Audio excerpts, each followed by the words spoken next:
Welcome, everybody, to Ridiculously Raw, the most must-see show on YouTube today. Hello, friends. Anthony Fleury, your ridiculously over good brother, here with you once again, alongside good old MF Michael Fletcher and the Twisted Angel Didi Woodson. The phenom Michael Bullock. I don't know what his status is. We'll see if he joins us. If he does, we'll catch him up on what he missed. If not, then we'll see him next time.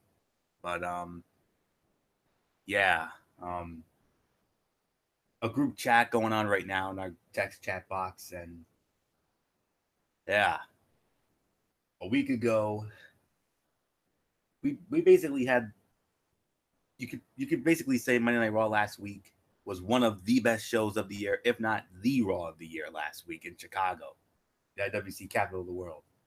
And you would think going into another IWC hotspot like Philadelphia, the Wells Fargo Center in Philadelphia, the home of the NHL's Philadelphia Flyers and the NBA's Philadelphia 76ers, and occasional Villanova men's basketball games. You would think going into a hot spot like that we would keep the momentum going. Nope, not this time. Fortunately, it was back to reality for us Red Branders, including myself. And to be quite honest, I'm not at all surprised. Look what's on tap tomorrow night, for goodness sakes. Did you really think that Monday Night Raw was going to be better than SmackDown Live 1000? Not on your life. But we have to address it. That's what we're here to do. So if there's any rants, I ask you to please keep them to a minimum. That's all I can say. Keep it brief. No 30-minute rants, please. That's all I can say. So with all that being said, let's dive into this dumpster fire edition of Monday Night Raw, and I do mean dumpster fire. Like I said, we were live tonight at the Wells Fargo Center in Philadelphia, or as MF likes to call it, the Illadelph. Yeah, the Illadelph was, yeah, I'm not going to beat around the bush on that one. So let's start it off. Well, it started off all right. You know, we started off with the Dogs of War, Braun Strowman and the Raw Tag Team Champions, Dolph Ziggler and Drew McIntyre. And, you know, they cut a promo about their big win over the Shield a week ago in Chicago. And the Shield come out for a rebuttal, and, you know, minus Dean Ambrose. And it leads into a 2-for-1 deal, as we had a World Cup qualifying match. Drew McIntyre one-on-one with Seth Rollins. Winner of the match via a countout in 13 and a half minutes, and qualifying for the WWE World Cup at Crown Jewel, the Kingslayer and the Architect, Seth Rollins, your Intercontinental Heavyweight Champion. One of the fights of the night, I probably would say second best fight of the night here. I would probably give this about 3 to 3.25. I mean, it was the usual quality match from Rollins and McIntyre, and, you know, with 5 entrants in the tournament, there's still not a non-American in the World Cup. I mean, we have all Americans here. I mean, you're calling this the World Cup, and yet you have all Americans in there. But at least we'll have at least one foreign wrestler in the tournament when Rey Mysterio squares off against Shinsuke Nakamura tomorrow night on SmackDown Live 1000. So there will at least be one foreign-born wrestler in this tournament. If this were the Soccer World Cup, yeah, the U.S. would probably still find a way to lose, because we all know what happened in that qualifier they had. So I'm not going to beat around the bush there. So, but 3 to 3.25 stars. That's for the segment. You know, it was another week with some combination of these guys working against one another. They work well together, and tonight was no exception. But creative is just running the risk of overexposing the feud if they want this to be a long-term deal, which they obviously do. So I would say maybe second best segment of the night here, and maybe the second best fight of the night for me. So really nothing more to get into here. So three entrants now for Monday Night Raw. Seth Rollins joining John Cena and Kurt Angle, along with SmackDown Live's 2 entrants, Randy Orton and Jeff Hardy. So there's that. So shaping up to be an interesting World Cup. We have another qualifier later.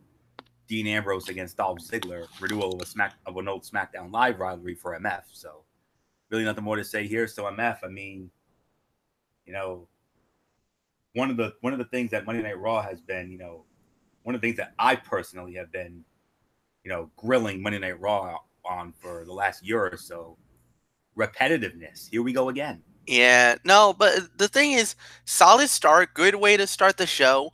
I love the interaction between the Shield, as you saw that there was definitely some friction, some cracks in the armor. So definitely they're trying to set up a heel turn there.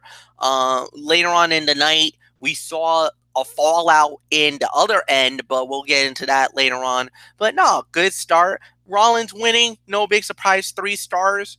And Didi, I'll give it to you. Okay, I'm not giving this second best segment of the night. I think there was something else that was a little bit better, but I'll give it maybe third. It was okay. It felt a little, to me, it was a little uncomfortable. These guys, they didn't seem like they were all, even from that point, they didn't seem like they were all on the same page, either team.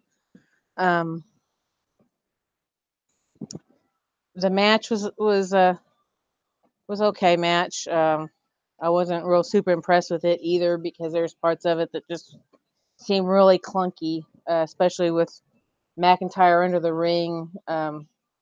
It just, to me, it just didn't seem like it went as smoothly as it could have.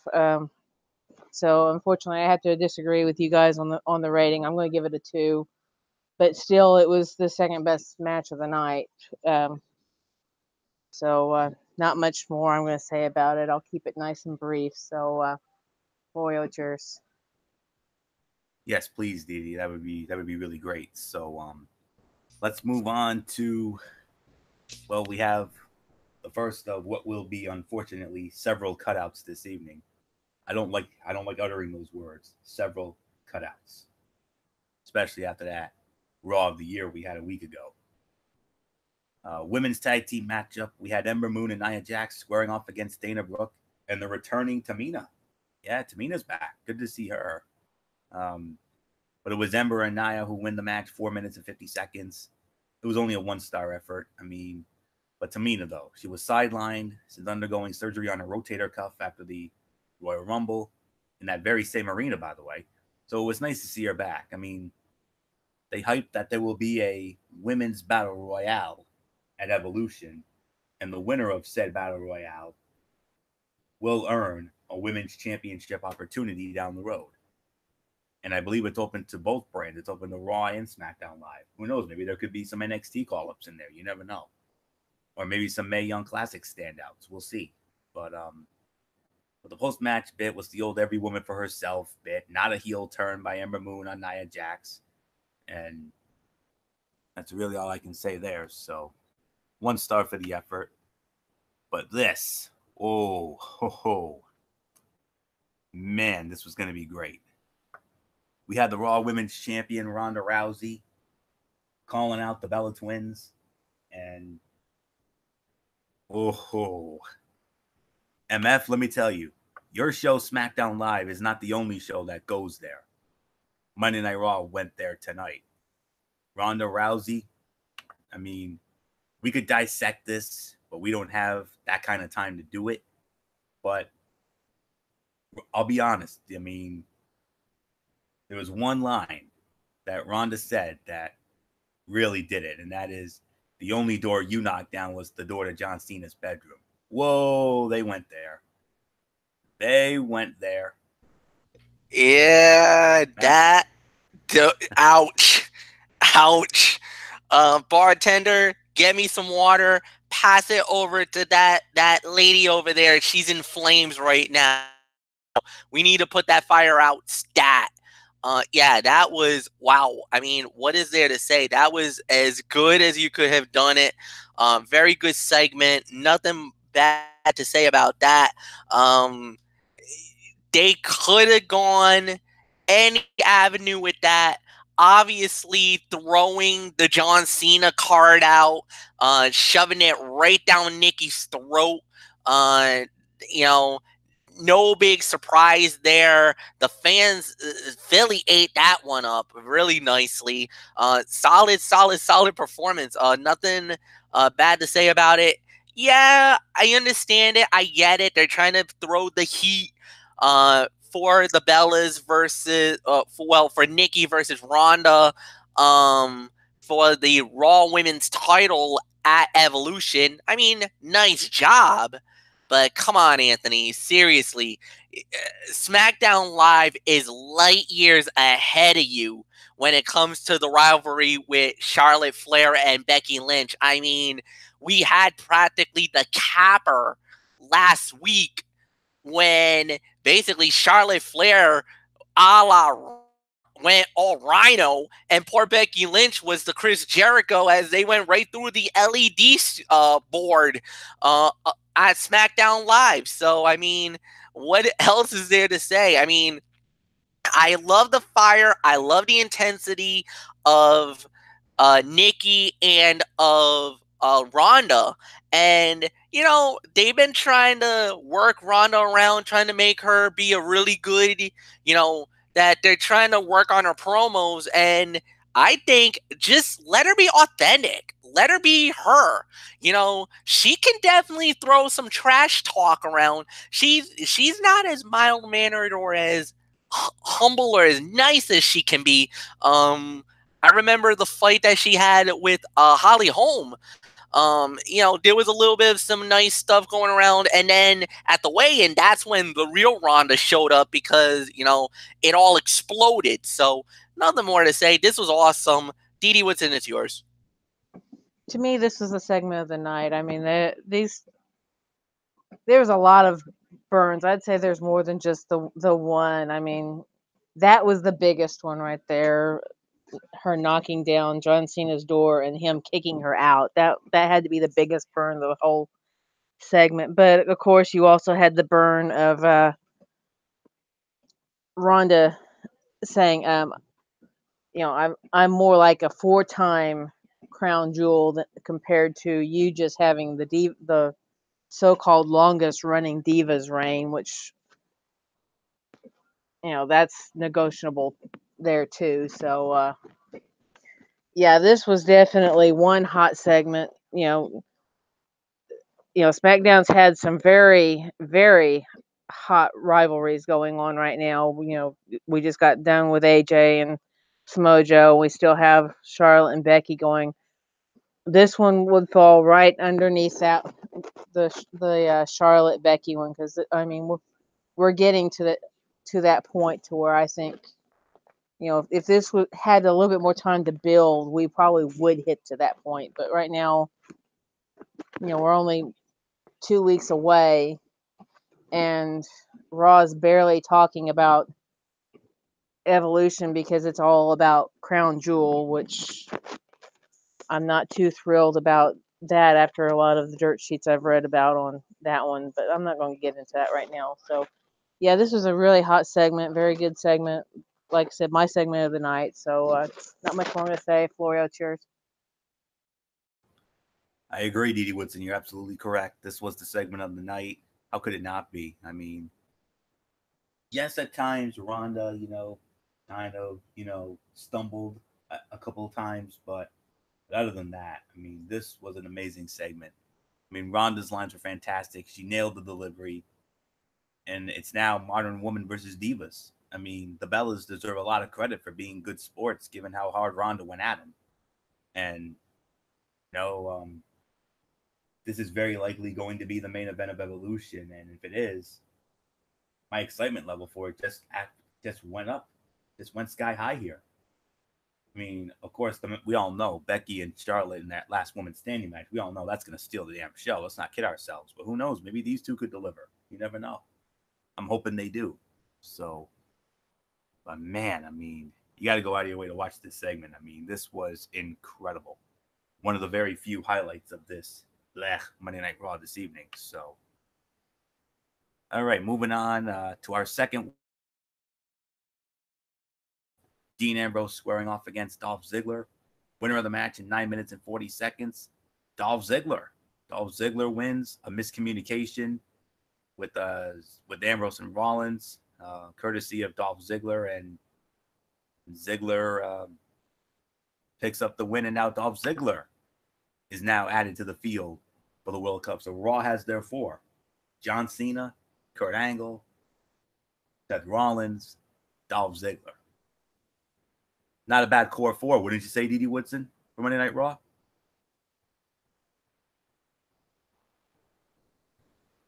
D.D. Woodson, we'll start with you. Yeah, was having an issue getting my mic unmuted. Yeah, it's a good start for or good Raw team that we have here going for Crown Jewel and that. Very interesting team that we've got here. Can't wait to see who the last 2 that we're going to get on SmackDown tomorrow. But yeah, I'd say it's leading up to a pretty good match for the pay-per-view. For me, for this match, I'm going to give it probably about 1.5 stars. It was all right. I mean, I'm kind of annoyed with Ziggler and his showboating, but that's just me. So, not much more I'm going to say about it. I'll toss it back to you. I'll go slightly higher. I'll say like 2 stars, maybe. I mean, yeah, this was not one of the better efforts. It was a little too short for my liking, even though it got about 10 minutes. I mean, could have been so much better given the talent that was involved here. I mean, they had some good matches on SmackDown Live back when they were the hot hands over there a couple years ago, and I remember they had a match a number of weeks ago, and that was far better. But this was not one of their better efforts. I mean, it was okay for what it was, but given the talent involved, it should have been better. That's all I can say on that. So I can only give this about 2 for my taste. So MF, I mean, you remember when these 2 were going at it on SmackDown Live? I mean, they had some good matches there, and they had a good match on Raw a number of weeks ago. But I could probably say this was the worst effort of Ambrose and Ziggler here. So let's go to MF for his thoughts. Mildly disappointing. I think that's the best way to say it. You guys are absolutely right. The expectations were very high. Every time these guys battle each other, it's really top quality, good matches. I'm not going to call it pay-per-view quality, but it would be good enough for TV whenever they do it on Raw or SmackDown. Anthony, you know that better than anybody else because we've seen this rivalry for a number of years. But yeah, this was definitely this felt like something you would see on like Main Event or one of those programs that you would see exclusively on WWE Network. I mean, that's how it wasn't worthy of USA. It wasn't worthy of Monday Night Raw. It was just a little bit of a letdown. So yeah, I'll give it the 2 stars for the effort. But again, mildly disappointed. I think the expectation was higher and they did not even come close to it. So Florio, go. No, indeed not. So we move on back to cutouts here. Speaking of repetitiveness, Finn Balor squaring off against Jinder Mahal. And Finn Balor beats, as the man that I call Jinder Mahal, he beat him in 1 minute and 50 seconds, winning it with the coup de grace, or as our friend Luigi PS3 once famously called it, the coup de grace. And, no rating. We're not even going to waste any time on that. And then Bobby Lashley with that annoying little pipsqueak, Lio Rush. Bobby Lashley beats Tyler Breeze in 3.5 minutes. I mean, Lio Rush super annoying with a live mic. I mean, I thought Abraham Washington was the most irritating personality I remembered back in the day. No. Lio Rush is now the new pest. That's all I can say about that. And if I hear one more Lashley, oh, so help me. Get ready, Florio, because you're gonna hear a lot of that next week in Providence. Oh, criminy. Let's cram the mic down his throat. I mean, but here's the thing. Here's the thing. I know you guys are gonna say what and this and that. I love the gimmick. I love Bobby Lashley. I love Lio Rush. This is actually because of the fact that it generates so much heat and negative heat that's really what they need. I mean, Lio Rush is the perfect I guess I call him he's the perfect weasel that you want in WWE right now. And Bobby Lashley, look at him now as a heel. He looks like a heel. He feels like a heel. Walking Armageddon? He looks like it. Florio, did you see when he was walking around when how he looks like that walking Armageddon? He looks like the Bobby Lashley from TNA, from Impact Wrestling. They finally brought it out, and it works. Look at the smug look he had in that match. The total disrespect he had for Tyler Breeze. To me, this was perfect. He played the a-hole heelish role to the T. Yeah. I'm gonna tell you, man, I cannot wait to see these guys in Providence next week, and I genuinely do, because I could work a nice angle as a commentator for this. I could definitely channel my Corey Graves with this work next week. I'm charting it down. I got some mental thoughts of what I want to say, dude. Okay. I got material. I think I got some good material for days going into next week. I can't wait to possibly bring some of it out. We'll see. Yeah, for that one segment only. Remember the caveat that I threw out. I want it to be like an old school 1990s style with me as Vince McMahon and you as JR and Bullock as the King by default. So that's fine. That's fine. Segment only. But for that one segment only, we can definitely incorporate some Corey Graves heat for you. So, but yeah, but with Lio Rush, I mean, I just hope he tones it down once it's time for Bobby Lashley to start working longer matches, because there is the potential for that to become go away / X-Pac heat. But I am digging them as heels so far. I agree with that, but I don't know. Let's just move on to a very interesting segment here. The Hall of Famers, the best friends, Trish Stratus and Lita, interrupted by their opponents at Evolution, Mickie James and Alexa Bliss. And Mickie and Alexa, they cut some great heel promos, and then WWE went there, and once again, art imitating life. We all remember 16 plus years ago, Allen Iverson. For all you sports fans out there, we all remember Allen Iverson, the infamous practice rant during one of his press conferences. And WWE went there. Mickie and Alexa were talking about practice, and Trish and Lita channeled their inner AI, and they made fun of it. They said, "We're talking about practice, man. Not the pay-per-view, not the match. Practice." Oh, wow. But the practice bit was a play we all know on Allen Iverson's infamous press conference rant from 2002. It honestly didn't get much of a reaction. I mean, as excited as I am to see Trish and Lita, teaming up, I mean, this is one of the matches I'm looking forward to, but my excitement level went down a little bit because this segment didn't really sell me on that.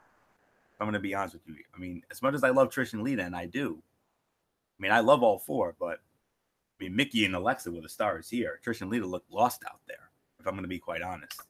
I'm hopeful that next week that, with this being the go-home show for Evolution, that MF Bullock and I will be going to next Monday night in Providence at the Dunk. I'm hopeful that we'll get those one-on-one matches we were supposed to get. If they want to give us practice, if you will, how about we have Trish Stratus against Alexa Bliss and Mickie James against Lita? Would you be all right with that, MF? That's something you'd be interested in? The only problem is is Alexa at 100%? Oh, that's right. Is she good to go? Oh, that's right. She's Because battling an injury. That's right. I forgot about that. she's battling an injury. Now, Mickey and Lita, that can definitely happen. That fight can definitely go. But Trish and Alexa, I don't know about that, Anthony. I don't think we're gonna get that. And as far as the practice bit goes, was this something in the mind, Anthony? And I want to get your honest opinion. Were you thinking that maybe they were hinting about maybe coming to the ring next week? You know, knocking the rust off, getting a fight. As a tag team, maybe let them throw Lita and Trish against maybe somebody, anybody, just for them to get a warm-up. Because when they were started talking about practice and all this stuff, I was thinking... That's what I was thinking, too. Like I was thinking, I'm like, are they going to let Lita and Trish fight in Providence next week? Please, Jesus, please. Oh, my God. Are you kidding me? Make it happen. Trish and Lita fighting in our house, the Dunk. Come on. In... 1 week before Evolution, how awesome would that be?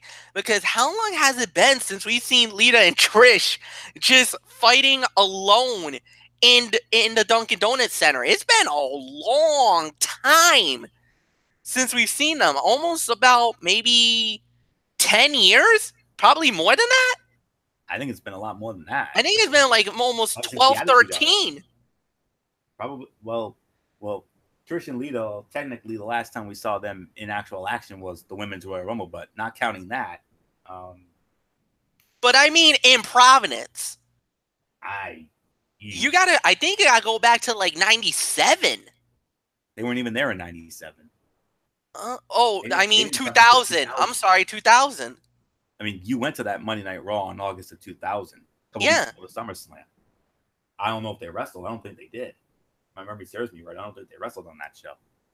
But that's something we're gonna have to look into. But yeah, we will. But MF, you're absolutely right. I mean, before I give it back to you, I mean, you're absolutely spot on. I mean, when they said maybe we need some practice, I'm like, oh come on, please, Lord. I mean, if we get Trish and or Lita in a match next week when we go to Dunk for Raw next week. I don't care how bad the show is. It's probably going to be another clunky show. But if it is, that alone would be worth the price of admission for this Raw guy and for this Trish guy. I've been a Trish guy since day one. MF, you know that better than anybody. Are you kidding me? From when that beautiful darling made her debut, right around WrestleMania 2000, WrestleMania 16, for all you novices out there, on Sunday Night Heat. Just taking the eye, looking at some talent. We didn't know what it meant. But then the evolution of Trish came out literally at WrestleMania 2000. Oh, yeah. That was basically the start of everything. And then the transition to the wrestling, where she is by far, I think we can all agree, one of the greatest of all time. So 7-time women's champ. Yep, most successful. And now the question was, would there be a passing of the torch? Because is this the moment?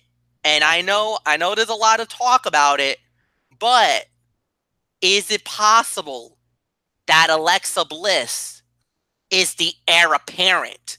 Just like in SmackDown Live right now, I think Charlotte Flair is the heir apparent because of the fact that, with the lineage of her father, Ric Flair, she's already has made herself one of the household names in WWE today. Of course.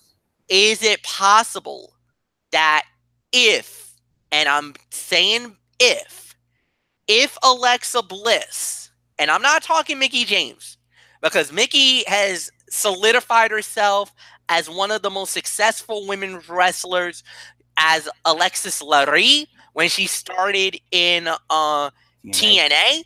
Yep. And then she went through all of the promotionals, the indies, and everything else. Of course, Mickie James, her character, her coming out moment was WrestleMania 22. Anthony, you know that. I know that. Absolutely. Her legacy is cemented forever. But Alexa, that is the key word. Is this the heir apparent moment? Will this be the passing of the torch moment for Alexa Bliss? She's a multi-time women's champion, done it on Raw, done it on SmackDown. The second ever Miss Money in the Bank. She won the title on that night. It's almost, it's like the writing is on the wall there. Obviously, Dee Dee Whitson's going to disagree with me on that. And I know she will. But is she the next? Is she the next Lita? Is she the next Trish? Is she the next Mickie? I think that question will be answered at Evolution. If Alexa's teams win, but more importantly, if Alexa wins this match, then there's no doubt in my mind she is the heir apparent. If she loses, well, then obviously the legends are that. They will forever be legendary, and they just take a step even higher to take down one of the top girls of WWE today. And that also cements their legacy once again, or reaffirms the fact that Trish and Lita are the greatest pair of women's wrestlers in WWE's history. I guess we'll get that answer found out in a few nights, in about 13 nights from now, from Nassau Coliseum in Long Island, New York. Yeah, solid segment. It was all right for what it was worth. It was catchy. It was funny. I kind of knew they were going with the practice thing. I was like, really, girls? You're going with practice? Dude, everybody knows I'm a big Allen Iverson fan. I'm a big AI boy. I remember those days, those glory days of Philadelphia basketball. Yes, before there was trust the process, there was some big boys in Philly, man. Iverson, Eric Snow, them cats that went all the way to the NBA Finals in about 2000, 2001, 2002. They had some really good years, but they ran into the Lakers. Then they ran into the Pacers. It was unfortunate. Even the Celtics, I think, tripped them up in 1 year. So we'll wait and see. But nothing more to say. Dee Dee Whitson, I give it to you. This was all right for what it was worth. Actually, I like this one a little bit better than the opening segment. Probably because this was a little bit more storyline driven. My only little grievance with this is Alexa Bliss and Mickie James was a little bit too much like the Iconics, coming out there making fun of Trish and Lita, because that's pretty much the Iconic gimmick, is coming out and making fun of whoever's in the ring or whoever they're fighting. So that would be probably my only major grievance. Yeah, the fans weren't really into it, but like I said, this was very much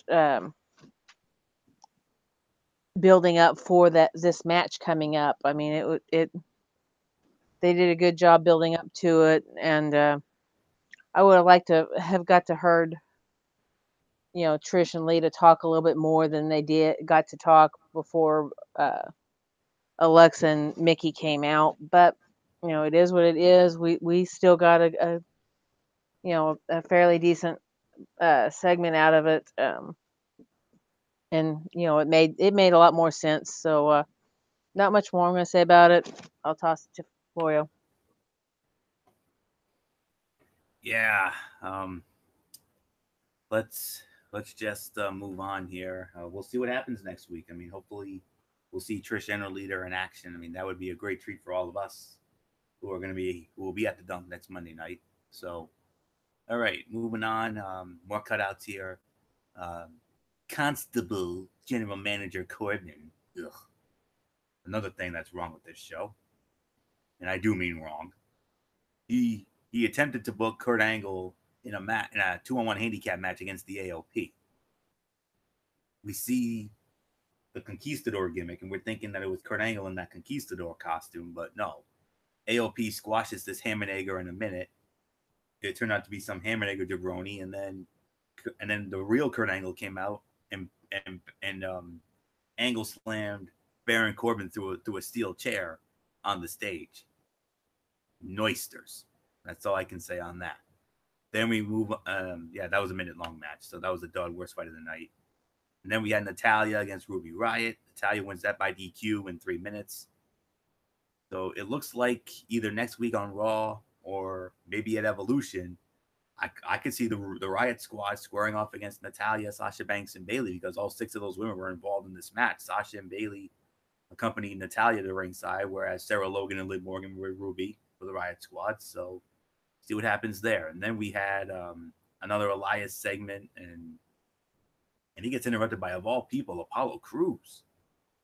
Okay. We'll see what happens with that. I mean, it was another okay segment, so I'm not even gonna waste any time on that because that's not really relevant. But this is relevant. The main event of the evening, yet again, we haven't had enough of this. 6-man tag team match. Stop me if you've heard this before. The Shield against the Dogs of War. We saw it at Super Showdown. We saw it last week in Chicago. We see it again here in Philadelphia. But this time, the Shield get the win in 15 minutes. We thought the Shield were going to implode. No, they come together. But it was the Dogs of War that implode. An accidental Claymore from Drew McIntyre to Braun Strowman. And then after the match was over, Braun Strowman, there was a backstage segment. You remember Braun Strowman? He warned Ziggler and McIntyre, if either one of you screw this up tonight, you're going to get these hands. Dolph Ziggler, he got those hands. He got the running power slam. But then Drew McIntyre with an on-purpose Claymore on Braun Strowman. Okay, MF. I mean, yes, this was a repetitive main event. Yes, this was the fight of the night, but Dogs of War implosion. Drew McIntyre taking out Strowman. Oh, yeah, and boy, I marked out when I saw that Claymore, that unintentional, vicious, savage, no remorse, no regrets, holy freaking crap of a Claymore. That was what we saw. That was like a gunshot Claymore, man. He lit up Braun Strowman and left him in a heap. Strowman was stumbling like Benavidez was after he got rocked by Terrence Crawford on Saturday night in boxing, man. He was on spaghetti legs. I don't think he knew what hit him. And that was so epic. I marked out. I never seen anything like that in my life. That was amazing. And yeah, at the end of the day, it was excellent. Great way to close the show. Yeah, you saw a little bit of the hints of the Shield imploding, but they were able to reel it all together and win. But the next thing we know, like you said, the warning shot was fired. Sure enough, here goes Strowman trying to destroy Dolph Ziggler. Left him in a heap with the running power slam. But then, like I said, with no remorse, no malice, and everything else, Drew McIntyre took down the monster among men.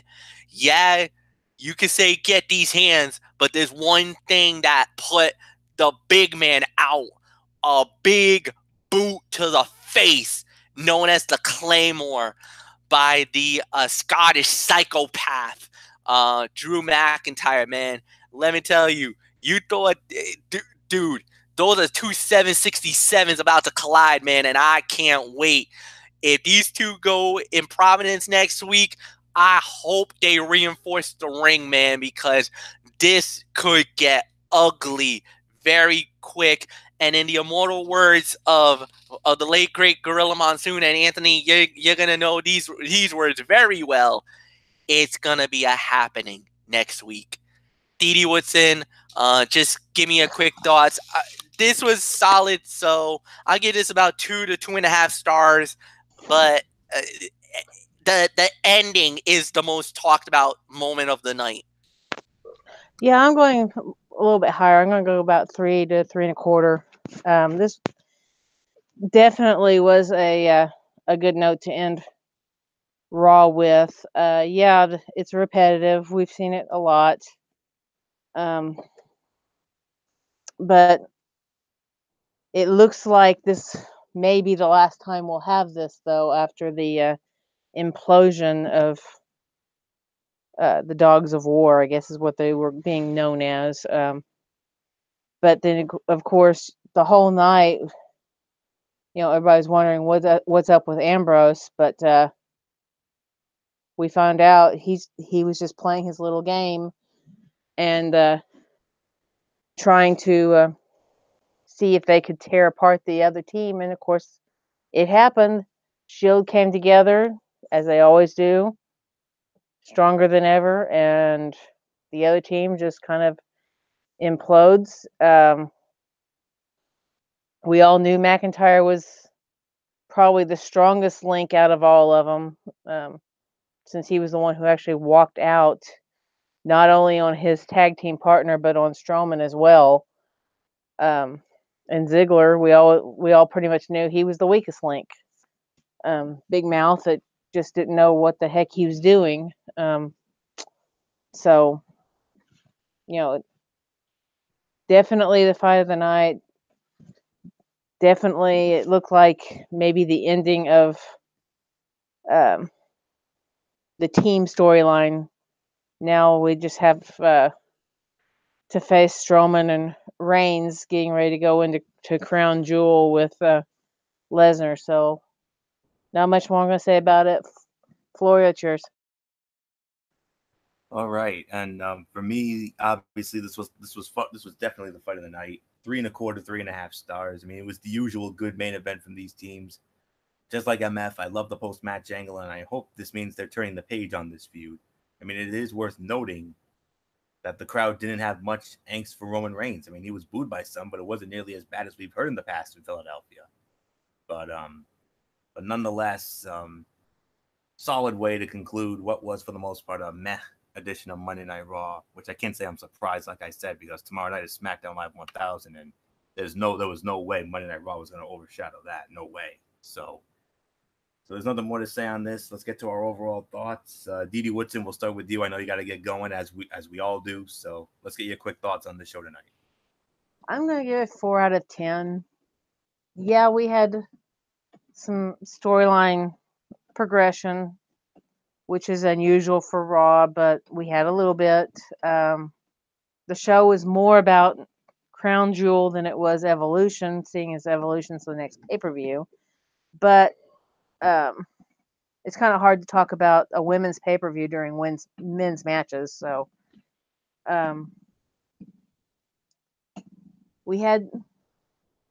I think the show was mainly stronger in the segment department than it was in the matches department, because you only had a few matches that were any good at all.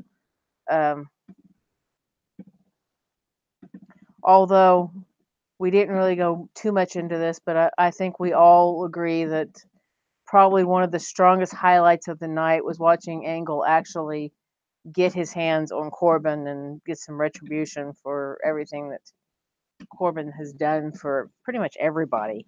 So, yeah, I'd say you can fast forward through the actual Conquistador match, which for me, I could kind of tell it wasn't Angle because he was too tall to be Angle and just not the right body shape for Angle. And then he starts doing the moves, and he doesn't even know how to do an ankle lock. I mean, yeah, you can pretty much tell that wasn't Angle from from the get-go. If you really, pay attention to those kind of things. Um, but yeah, it was I'd have to say it's a fair show. It wasn't it wasn't the best. Certainly, I can't say it was the worst. We have had worst, but yeah, I'm going to go ahead and give it a 4. So I will see you guys tomorrow if that's what we're doing. So, night, guys. All right, good night, Edie. And yes, 4 to 5 out of 10. I mean, it was a mixed bag show. I mean, the 6-man main event, obviously the fight of the night. Second best fight, I would have to give that to Rollins and McIntyre, and the third by default, even though it wasn't a blowaway, Ambrose and Ziggler. I mean, those were the only 3 good matches on this show. All the other matches were cutouts. Good segments, of course. The show steal of the night was the segment with Ronda Rousey and the Bellas. That was incredible. That was a lot better than I thought. I didn't think it was going to be any good, but they blew me away. I'm not even here right now. That was so good. And then the opening segment was fine, and then that little clumsy and awkward segment with Trish and Lita and Alexa and Mickey. I mean, both shows got substantial hype. I mean, the Evolution got substantial hype. Crown Jewel got substantial hype. So, I mean, I'm sure we'll have more of the same next week. Although I would think you would have to imagine they'll want to, hopefully they will put the spotlight more on Evolution next week, because this will be the go-home show for Evolution next Monday night. So we'll see what happens with that. So between 4 and 5 out of 10, mixed bag show. Very disappointing, especially after that damn good Raw we had a week ago. That Raw of the year, pretty much. That's what that was in Chicago. Hopefully next week we'll get that Chicago type show next week in Providence. I'm hopeful we don't get what we had tonight when we go there. So nothing more to say on that, MF. Let's get your thoughts on it, and then I'll get into a very special Tony's Take, where I won't just do 205 Live and Impact Wrestling, but I'll also have the results from last night's Bound for Glory. All right, excellent. I agree, 4 out of 10. I mean, it wasn't really the best show, and obviously you want to see them do a little more better. But, like you said, Anthony, it was because of the fact that, well, it was because with SmackDown 1000 tomorrow from DC, big show, no doubt about it. So maybe they punted. We'll have to wait and see. But at the end of the day, we'll wait and see what happens. But yeah, that was pretty, it was bad for what it was worth, but we'll wait and see what happens. So nothing more to say. And Anthony, it's all yours. A very special Tony's Take. Go ahead. You're up. Yeah, I'm ready to roll. So here we go. Started with 205 Live last Wednesday night, and we started it, and we had it was another 2-match show. Both of them were good. We started it off with Lio Rush against Lince Dorado. Lince Dorado wins the match, 9 minutes and 40 seconds via disqualification. Mike Kanellis is on 205 Live. And Maria. Oh, okay. A 3-star match. It was a good back and forth opener and an angle to introduce Mike Kanellis. Working with the Luchas will be a good way to introduce him, as they have good matches with everyone. It's a big chance for Mike Kanellis, who has been trapped on main event. So hopefully hopefully it's bigger and better things for him. If it's one show that I think could get Kanellis back into the groove, I think 205 Live could do some wonders for him. I'm praying for it, because he's a great talent. Tony Nese and Cedric Alexander was the main event. Tony Nese wins it, 15 minutes, 12 seconds, 3 3/4 to 4. This was the fight of the night. And I actually like that Alexander lost here. It shows that he was emotionally rocked by his title loss to Murphy at Super Showdown in Australia. I mean, it could make for a great redemption story. In the past, this was the kind of match where Alexander would overcome and get the win back, but his frustrations and insecurities cost him here. I mean, Tony Nese desperately needed the win. And as Buddy Murphy's friend, it's more salt in the wound of Alexander. Very, very good match that delivered in action and story. 7.5 out of 10. Another very good and strong show, introducing a brand new talent in Mike Kanellis along with Maria, setting the stage for a couple weeks when we get to see Hideo Itami and Mustafa Ali, telling the story of Cedric Alexander's fall after a great cruiserweight title run, and as always, delivering the goods inside the ring. So Very good show indeed. 7.5 out of 10. Well done. So let's get into the my thoughts on the go home edition of Impact Wrestling for Bound for Glory, and here we are. We started it off with a fatal 4-way matchup. Petey Williams squaring off against Jack Evans, Trevor Lee, and the Puma King. Jack Evans, you all know from Lucha Underground, as part of the Worldwide Underground. Trevor Lee, you know him from TNA, along with Petey Williams, and of course the Puma King, a Mexican legend I know MF knows a lot about. Petey Williams picks up the win in 7 minutes, 3 stars. Good, fun, and energetic opening sprint. Well done. And then we had a comedy match. Another Mexican legend, Maximo, who was basically Mexico's version of Grado. He went up against Grado, and Maximo won the match in 4.5 minutes. You know what? It was an okay comedy match, you know, with the crowd big time in the Maximo. 2 stars for the effort. Color me surprised. Then we had, okay, let's see, relevant stuff here. Gursinder Singh against Rohit Raju. Rohit Raju wins in 5 minutes and 15 seconds. 2-star match. It was okay at best. It had no heat, no sense of urgency. Just a couple of guys that are not good doing moves. Just send the Desi Hit Squad away. They have been completely useless during their run. 6-man main event. We had Austin Aries, Killer Cross, and Moose against Johnny Impact, Eddie Edwards, and Falaba. The heel team, Aries, Cross, and Moose, win the match in 18 minutes. Fight of the night, 3.5 stars. Very good match. A great closing stretch, but the unified heels were simply too much for the baby faces. It served as good build for Moose and Eddie, as well as Aries and Impact. And well, actually, we had some more. There was some more action here. I thought that was the main event. An interesting segment with the Sinister Minister, Jim Mitchell, and Ali. Yeah, about that. That segment was fine, but from what I heard from Bound for Glory, that was not so good, Al. That's all I can say on that. Tessa Blanchard against Kira. Tessa Blanchard in 4 minutes wins it. 2.5 stars. Solid and fun little match to give Tessa momentum ahead of the pay-per-view. Looked great as the dominant champion, and I wouldn't mind seeing Kira again. And then in a segment with LAX and the OGs, this was great. Conan was very good, but King was amazing again. They kept the Raw to a minimum as they hit the hard sell for the big match coming up. That went down to Bound for Glory. This was a 7 out of 10. It wasn't a great show, but the go-home edition of Bound for Glory was a focused and good show. 2 good matches, good video packages, an interesting alley angle with the Sinister Minister, and some great promo work from King and Conan. And they just had to deliver. They have to deliver. So that's all I can say there.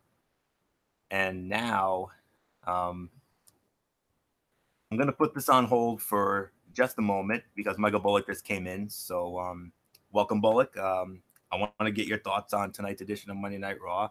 And that's exactly what we're going to do.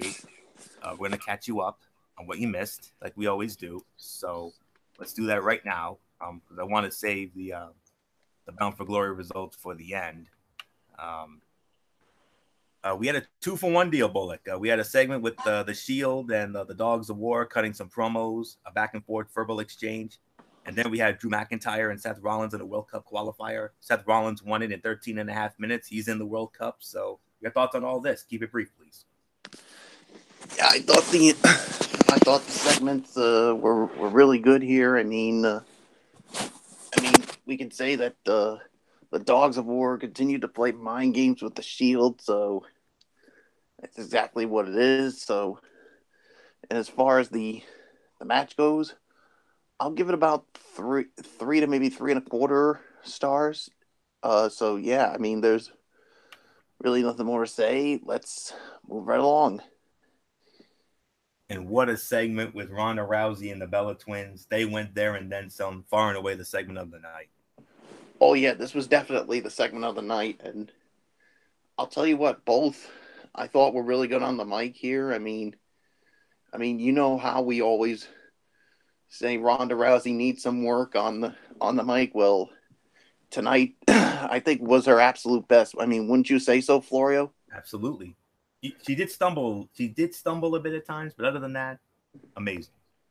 Oh yeah, I mean, basically ripping the Bella Twins after their betrayal. So it definitely continues that build to that Raw Women's title match at Evolution. So yeah, there's really nothing more to say. So yeah, I mean, I never would have thought that a segment with Ronda Rousey and the Bella Twins would be the segment of the night, but it certainly was. Yeah. Let's see. Oh, I lost my trade up. Okay, here we go. I got it. We're only gonna have you do the relevant stuff here. Dolph Ziggler defeating Dean Ambrose in 9 minutes and 40 seconds. Dolph Ziggler now in the World Cup. Yeah, I mean, I'm going to say this was about a 3-star match. I mean, another good match here. So, yeah, I mean, now the last 2 spots from the Raw side has been decided for the the World Cup at Crown Jewel.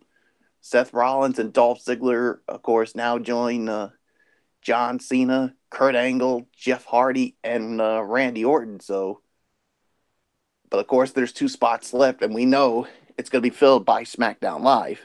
Of course, we'll know it tomorrow night. Yes, indeed. Let me see. And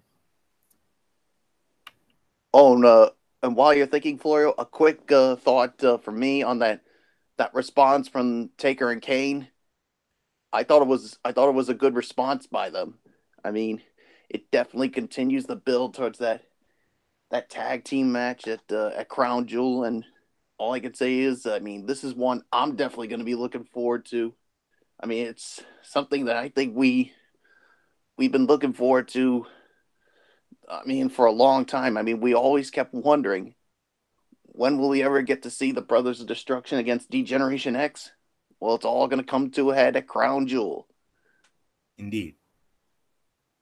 Trish Stratus and Lita, interrupted by Mickie James and Alexa Bliss. And Trish Stratus and Lita, we're talking about practice, man.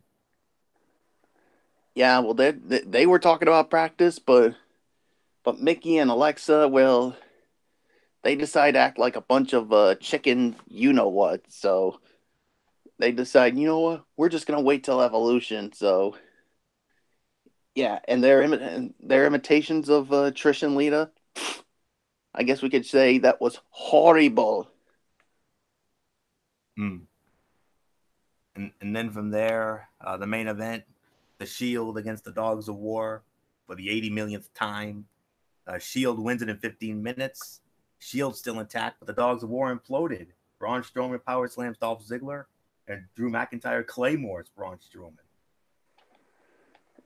Yeah, 3.5 stars on the match here. So, yeah, I mean, we all thought the Shield was going to implode, but no, it's the Dogs of War who implode.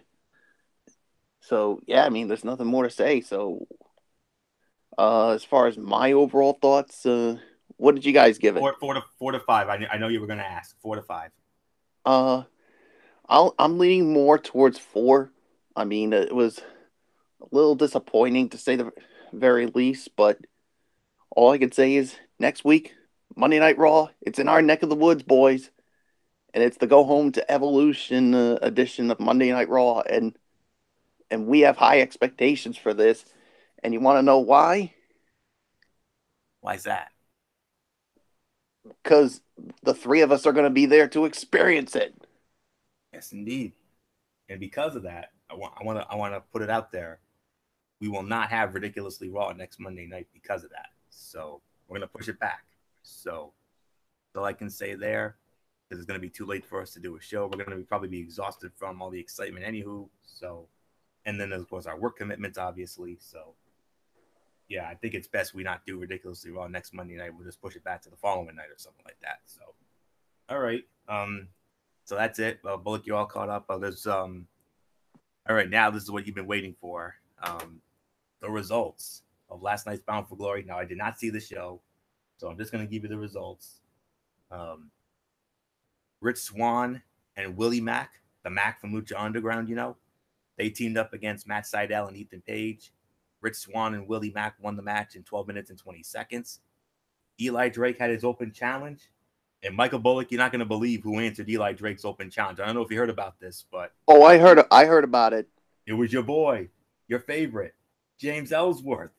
Oh, as soon as I heard that, I was like, really?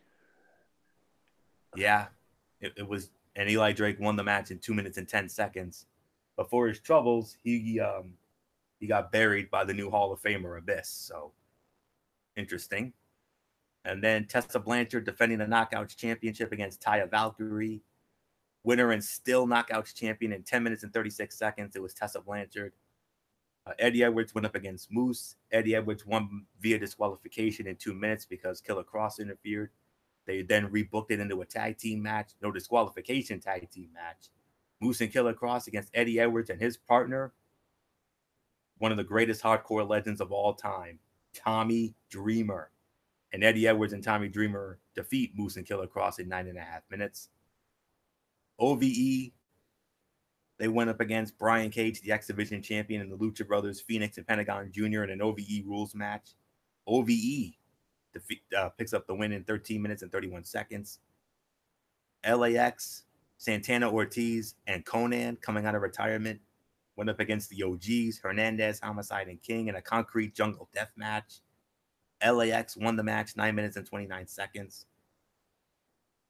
Yeah, that match was not for the weak at heart. Let me tell you that right now, from what I heard and saw.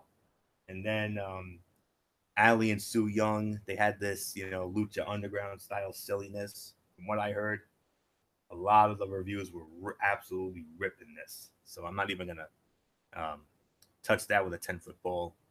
Main event of the evening, Johnny Impact challenging Austin Aries for the World Heavyweight Championship. Winner of the match in 21 minutes and 3 seconds. And the new Impact World Heavyweight Champion, Johnny Impact. He wins it with the Starship Pain. Johnny gets his moment, but it was overshadowed because Austin Aries not only no-sold the Starship Pain, but he walked off and he was livid. Let me tell you. He was yelling at fans. He was yelling profanities at Don Callis. And from what I'm hearing, he is done with TNA for now. So that's definitely something we're going to have to keep an eye on in the weeks and months to come. But those are your results for Bound for Glory. I heard it was a solid show. Not as good as Slammiversary, but I heard it was a solid show. So sounded like a good show to me. So, all right, that'll put the bow on this edition of Ridiculously Raw. MF, right on cue. Come on in. I don't know if it's tomorrow. I don't know if it's Wednesday, but with a show of this magnitude, I hope it's tomorrow. I really do. It is going to be tomorrow, and Good. what I'm going to do is we're going to do it at 10 o'clock, and we're only focusing on SmackDown 1000. Yes. The Mikey's Mindset has been bumped. I am not doing it. Good. We're just going to strictly focus on SmackDown 1000 Amen. from, I guess it's the Verizon Center or the Capital One Arena. The Capital One Arena in Washington, D.C. We're going to do it at 10 p.m. immediately following SmackDown 1000. And it's only going to be about SmackDown 1000. And please, guys, try to finish it as quickly as possible. I got to work at 7 a.m.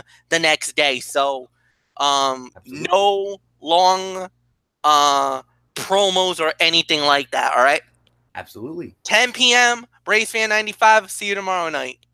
All right. Sounds good. That's exactly what I was thinking. A show of that magnitude? Absolutely, MF. You nailed it on the head. So, all right. So there you go. Immediately following SmackDown 1000 tomorrow night, we'll have the recap.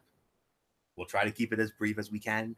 And then Thursday, College Football Thursday, run down the slate there and the power poll. And then Friday night, NFL Friday once again.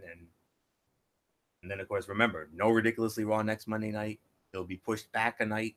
So hopefully we can work all that out. So that's it. So until tomorrow night for a very special Cerebral Smack Talk with MF and all of us. The Ridiculously Over Good Brother Anthony Floyer here. For good old MF Michael Fletcher. For the Phenom Michael Bullock. And in spirit, the Twisted Angel Didi Woodson. And the Hardcore Pipe Bomb Derek Ferrera. You know the routine, everybody. Thumbs up. Talk to you later. Yeah. Total Fortune 4 style. Bye for now, my friends. God bless. Be good to each other. Have a blessed Tuesday. And until that huge Cerebral Smack Talk tomorrow night, you've been watching Ridiculously Raw right here on the Tone 25 and YouTube.com. And remember, no matter what anyone tells you, wrestling is indeed actually real. For everybody who's been a part of this one, for now, Anthony Floyo, so long. Bye, everybody. Bye.